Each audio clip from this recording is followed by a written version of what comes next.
26 जून 1975 ये वो दिन था जिसने हिंदुस्तान के इतिहास में एक ब्लैक डे के तौर पर काम किया। जी हाँ, आज ही के दिन 49 साल पहले हिंदुस्तान ने आपातकाल देखा।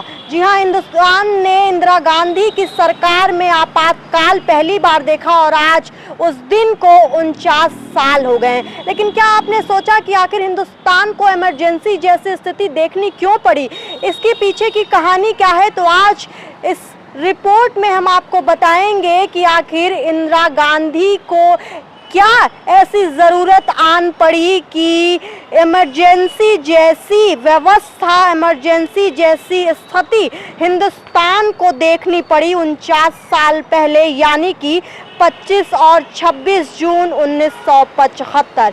जी हाँ, रात से 21 मार्च 1977 तक 21 महीने तत्कालीन प्रधानमंत्री इंदिरा गांधी ने देश में आपातकाल की घोषणा की थी। आज इस आपातकाल को 49 साल पूरे हो गए हैं। तत्कालीन राष्ट्रपति फखरुद्दीन अली अहमद ने तत्कालीन प्रधानमंत्री इंदिरा गांधी के नेतृत्व वाली सरकार की सिफारिश पर भारतीय संविधान के अनुच्छेद 352 के तहत देश में आपातकाल की घोषणा की थी। आपातकाल के 49 साल पूरे होने पर भाजपा ने कांग्रेस पर तीखा प्रहार किया। इसी के साथ विपक्षी पार्टी द्वारा लोकतंत्र की हत्या करने और उसे बार बार नुकसान पहुंचाने का भी आरोप लगाया गया। भाजपा अध्यक्ष जेपी नड्डा ने आपातकाल का जिक्र करते हुए कांग्रेस को घेरा। उन्होंने कहा कि आज भारतीय लोकतंत्र की रक्षा का दावा करने वाले संवैधानिक मूल्यों की रक्षा के लिए उठाई गई आवाजों को दबाने का कोई मौका नहीं छोड़ा। भाजपा ने आपातकाल को भारतीय लोकतंत्र में एक काला अध्याय बताया। भाजपा ने आपातकाल का मुद्दा तब उठाया जब विपक्ष ने प्रधानमंत्री नरेंद्र मोदी के नेतृत्व वाली सरकार पर संविधान के खिलाफ काम करने का आरोप लगाया। लेकिन अब आपको बताते हैं इस रिपोर्ट में कि आखिर किस परिस्थिति में लगाया गया था यह आपातकाल। आपातकाल का मुख्य कारण इलाहाबाद हाई कोर्ट के एक फैसले को बताया जाता है। उस फैसले में तत्कालीन प्रधानमंत्री इंदिरा गांधी को चुनाव प्रचार अभियान में कदाचार का दोषी करार दिया गया था। दरअसल 1971 के चुनाव में इंदिरा गांधी बड़े अंतर से जीती थी, पार्टी को भी बड़ी जीत दिलाई थी। प्रतिद्वंदी राजनारायण ने इंदिरा गांधी की जीत पर सवाल उठाते हुए अदालत का दरवाजा खटखटाया। राजनारायण ने अपनी याचिका में आरोप लगाया था कि इंदिरा गांधी ने चुनाव जीतने के लिए गलत तरीकों का इस्तेमाल किया है।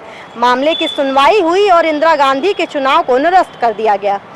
इंदिरा गांधी सरकार द्वारा उठाया गया ये कदम देश में कई ऐतिहासिक घटनाओं की वजह भी बना।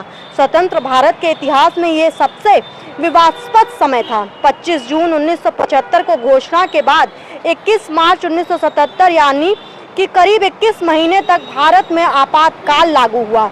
इसके साथ ही आपको बता दें कि इस आपातकाल से देश भी बहुत प्रभावित हुआ। आपातकाल के दौरान देश भर में चुनाव स्थगित हो गए थे। घोषणा के साथ हर नागरिक के मौलिक अधिकार निलंबित कर दिए गए। लोगों के पास ना तो अभिव्यक्ति की आज़ादी थी और ना ही अधिकार और ना ही जीने का अधिकार। 5 जून की रात से ही देश में विपक्ष नेताओं की गिरफ्तारियां शुरू हो गईं। अटल बिहारी वाजपेयी, लालकृष्ण आडवाणी, जयप्रकाश नारायण जैसे बड़े नेताओं को जेल भेज दिया गया। इतनी बड़ी संख्या में लोगों को जेल में डाला गया कि जेलों में जगह नहीं बची। प्रेस पर सेंसरशिप लगा दी गई। हर अखबार में सेंसर अधिकारी रख दिए गए। उस सेंसर अधिकारी की अनुमति के बिना कोई खबर छप नहीं सकती थी। अगर किसी ने सरकार के खिलाफ खबर छापी तो उसे गिरफ्तारी झेलनी पड़ती। आपातकाल के दौरान प्रशासन और पुलिस ने लोगों को प्रताड़ित करना शुरू किया, जिसकी कहानियां बाद में सामने आई। लेकिन इसके बीच अंदरूनी बातें क्या रहीं? आर.के. धवन जैसे बड़े नेता ने इन अंदरूनी बातों को उजागर भी किया। तत्कालीन प्रधानमंत्री इंदिरा गांधी के निजी सेक्रेटरी रहे आर.के. धवन मीडिया को दिए एक साक्षात्कार में आपातकाल से जुड़े कई अहम बातों का खुलासा करते हैं।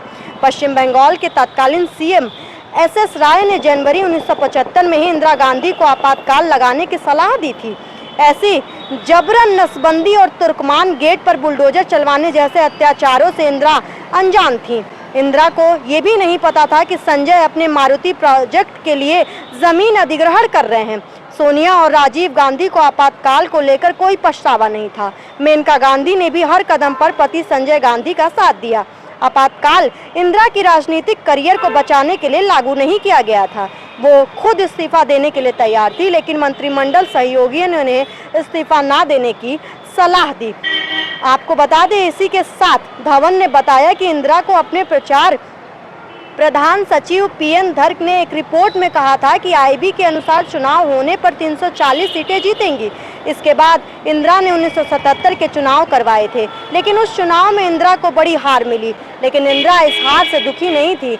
हार की खबर मिलने के बाद इंदिरा ने कहा था कि शुक्र है, मेरे पास अब अपने लिए भी समय होगा। इस तरीके की कहानियाँ, इस तरीके की बातें उस आपातकाल में नज़र आए जब प्रधानमंत्री इंदिरा गांधी, यानी कि उस वक्त की प्रधानमंत्री इंदिरा गांधी ने आपातकाल जैसे स्थिति बना दी, सिर्फ इसलिए क्योंकि इलाहाबाद हाई कोर्ट में एक याचिका दायर की गई थी और उसका जो भुगतान है वो हिंदुस्तान के कोने कोने में बैठे लोगों को करना पड़ा। जब प्रशासन में कार्रवाई नहीं हो रही थी, जब हाई कोर्ट और जो बड़े न्यायालय हैं वो नहीं चल रहे थे, पुलिस कार्रवाई कर रही थी, लाठीचार्ज कर रही थी, अभिव्यक्ति की आज़ादी नहीं थी, अधिकार नहीं था, और ये पूरे 21 दिन चलता रहा। और आज 49 साल बाद भाजपा इस बात पर कांग्रेस को घेर रही है आज भी, क्योंकि ये एक काला अध्याय के तौर पर इतिहास में,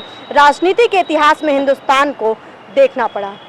मोमेंटम बेतिया हाथा चौक का जेई मेन 2024 में ऐतिहासिक परिणाम। 8 students above 99.5 percentile and 16 students above 99 percentile। Gorakhpur में IIT जेई और नीट के लिए बस एक ही नाम, मोमेंटम कोचिंग बेतिया हाथा चौक। कॉल 6389138703।